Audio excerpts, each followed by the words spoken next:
નમસ્કાર, સરદાર સંદેશ ન્યૂઝમાં આપનું સ્વાગત છે। સિહોર ખાતે સ્થાનિક સ્વરાજની ચૂંટણીને અનુલક્ષીને ટાણા ચોકડી ખાતે આમ આદમી પાર્ટીના નેતા ગોપાલ ઇટાલિયાની સભા યોજાઈ ગઈ। સિહોર ટાણા ચોકડી ખાતે આજે બપોરના સમયે સ્થાનિક સ્વરાજની ચૂંટણીને ધ્યાને રાખી ગોપાલ ઇટાલિયા તથા રાજુ સોલંકી દ્વારા સભા રાખવામાં આવી હતી। સભામાં ભાજપ પર આકરા પ્રહારો કરવામાં આવ્યા હતા। આગામી સમયમાં નગરપાલિકાની ચૂંટણીઓ આવી રહી હોય તેમાં સિહોરના તમામ વોર્ડની અંદર ઉમેદવારો ઊભા રાખવા જણાવ્યું હતું।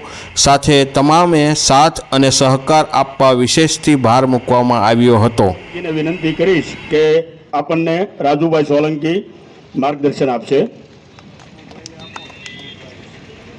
રાજીનામું મૂકીને પાર્ટીમાં આવ્યો છું।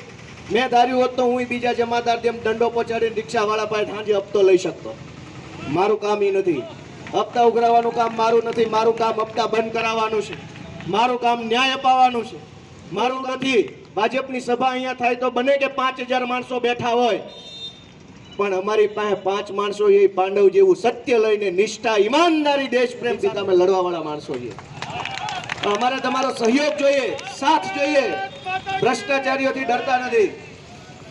જેલમાં મોકલી દઉં, કેસ કરી નાખું, રેડ પડાવી દઉં। અરે ભાઈ, તમને જે તમારાથી થતું એ કરી લ્યો। અમે લડવૈયા માણસો છીએ, તમારી જેલ બેલથી બીવાવાળા માણસો નથી। ગોપાલભાઈ ઇટાલિયાને 50 વખત જેલમાં પૂરેલા છે। તમારી જેલથી અમે બીતા હોત તો લડવા માટે આવ્યા જ ન હોત। પણ દોસ્તો, જે કોઈ માણસો આ વાતને હવાનો ધંધો કરી રહ્યા છે, સરકારી યોજનામાંથી કટકી કરવાનું કામ ભાજપના લોકો કરી રહ્યા છે, જાગવું આપણે પડશે।